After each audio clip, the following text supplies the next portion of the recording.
आज हम chapter number 2 परोपकारी चींटियां कहानी पढ़ेंगे। परोपकारी का अर्थ होता है दूसरों का भला करने वाला, दूसरों की हेल्प करने वाला, मदद करने वाला। ये कहानी चींटियों की और एक कंजूस सेठ की है।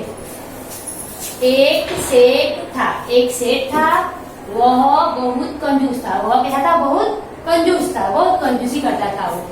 वह पेट भर खाना भी नहीं खाता था। वह पेट भर खाना भी नहीं खाता था और दूसरों की मदद भी नहीं करता था।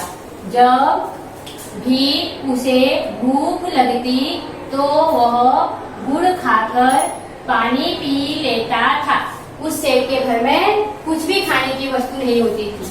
न दाल होती थी, न चावल होता था और न ही गेहूं होता था। पर उसको जब भी भूख लगती, अब वो बहुत कंजूस था, तो उसको जब भी भूख लगती थी वह एक गुड़ का टुकड़ा खाकर उसके पीछे पानी पी लेता था।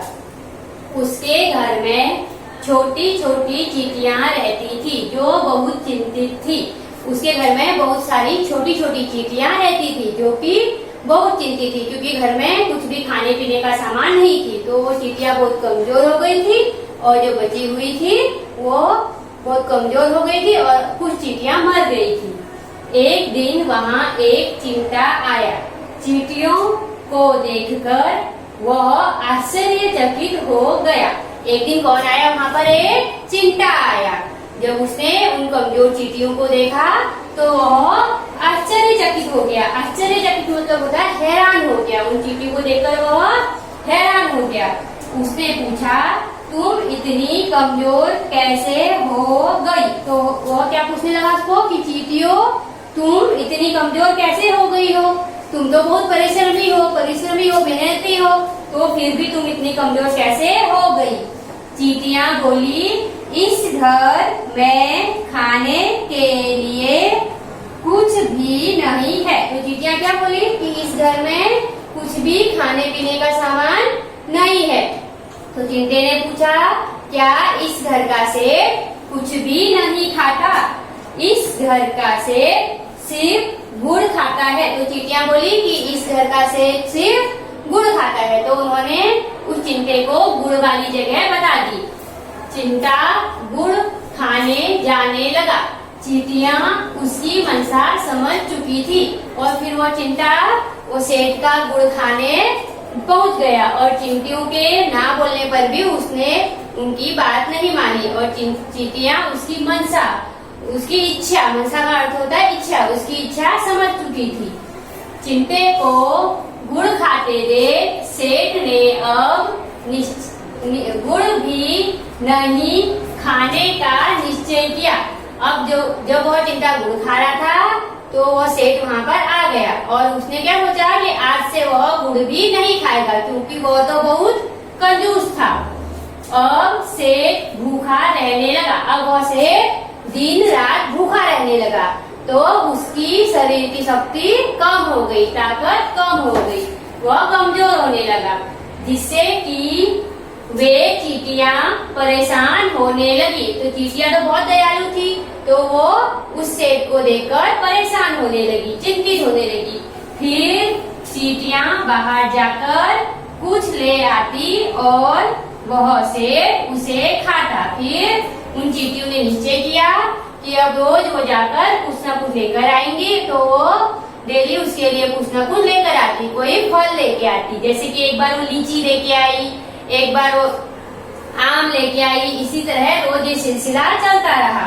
जब सेठ ने चींटियों को आम लाते देखा तो वह समझ गया कि चींटियां कितनी दयालु हैं। तो एक बार चींटियां एक बड़ा सा पका हुआ आम धकेलती हुई ला रही थी। तो सेठ ने उनको देख लिया और उसको सब कुछ समझ में आ गया कि जो भी वो खाता है वह इन चींटियों की मदद से ही खाता है, इनकी मेहरबानी से ही खाता है। अब वह सेठ कंजूस न रहकर दयालु बन गया। अब वह सेठ कंजूसी छोड़ दी उसने, फिर वह दयालु बन गया। दीन दुखियों की सेवा करने लगा, जरूरतमंदों की सेवा करने लगा और वो परोपकारी चींटियां भी उसके घर में खुशी खुशी रहने लगी। तो बच्चों, इस कहानी से हमें यह सीख मिलती है कि हमें सबके साथ मिलजुल कर रहना चाहिए और सबकी मदद करनी चाहिए। हम चैप्टर नंबर 2 का जो ग्रामर वाला भाग है वो सीखेंगे। ग्रामर को हिंदी में कहते हैं व्याकरण। क्या कहते हैं? व्याकरण। पाठ में से 5 संज्ञा शब्द ढूंढकर लिखिए। पाठ, सबसे पहले पाठ दिया है, पाठ बोलते हैं चैप्टर को। किसको? चैप्टर को। हम जैसे इंग्लिश में चैप्टर बोलते हैं, उसको हिंदी में पाठ कहा जाता है। तो हमको अपने पाठ में से 5 संज्ञा, संज्ञा किसे कहते हैं? संज्ञा किसी भी नाम वाले शब्द को संज्ञा कहते हैं। जो किसी भी वस्तु, प्राणी, स्थान आदि के नाम का हमें बोध कराता है उसको संज्ञा कहते हैं। तो हमको अपने पाठ में से ही संज्ञा शब्द ढूंढकर लिखने हैं। जैसे कि लीची एक फल का नाम है, आम वो भी एक फल का नाम है, जामुन भी एक फल का नाम है, चारपाई एक वस्तु का नाम है, गुड़ एक खाने वाली वस्तु का नाम है। फिर है टॉपिक नंबर 2, दिए गए शब्दों से चुनकर संयुक्त व्यंजन लिखिए। अब ये ब्रैकेट में मैंने शब्द लिखे हैं, उनमें से चुनकर हमको संयुक्त व्यंजन लिखने हैं। ब्रैकेट को हिंदी में बोलते हैं कोष्ठक। क्या बोलते हैं? कोष्ठक।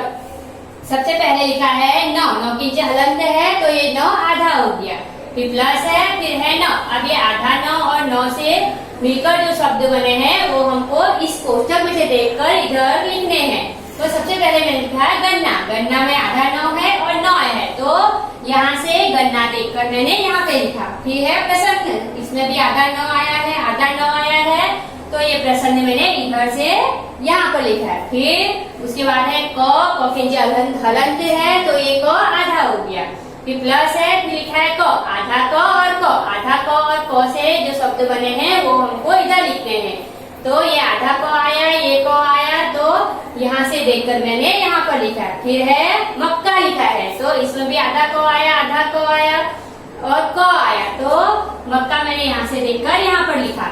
फिर लिखा है स के नीचे हलंत है, फिर प्लस का निशान है, फिर है स। ये स आधा हो गया, तो ये 100 पूरा, आधा 100 से मिलकर जो शब्द बने हैं वो हमको लिखने हैं। सबसे पहले मैंने लिखा है हिस्सा, इसमें आधा 100 और आधा 100 आया, तो हमको ये कोष्ठक में से देखकर यहाँ से हिस्सा मैंने यहाँ पे लिखा। फिर है गुस्सा, इसमें भी आधा 100 और आधा 100 आया, तो ये गुस्सा यहाँ से देखकर यहाँ पे लिख दिया। फिर टॉपिक नंबर 3, समानार्थी शब्द लिखे। समानार्थी शब्द जिसका एक जैसा अर्थ होता है उसको बोलते हैं समानार्थी शब्द। सबसे पहले है अमीर। अमीर का समानार्थी शब्द होगा धनवान। अमीर होना, धनवान होना दोनों एक ही है। फिर है अपना। अपना का समानार्थी शब्द होगा स्वयं, खुद। फिर है मेहनती। मेहनती का समानार्थी शब्द है परिश्रमी। मेहनत करना, परिश्रम करना दोनों एक ही बात है। फिर है मनसा। मनसा का समानार्थी शब्द है इच्छा। इसकी मन की इच्छा, तो ये दोनों एक जैसे अर्थ वाले शब्द हैं। फिर है हैरान। हैरान का समानार्थी शब्द है परेशान, आश्चर्य। फिर है खुश। खुश का अपना समानार्थी शब्द होगा प्रसन्न। खुश हो जाना, प्रसन्न हो जाना, दोनों एक ही अर्थ है। तो ये हमारे चैप्टर नंबर 2 का जो ग्रामर वाला भाग है, व्याकरण है, वो इसमें आ गया। थैंक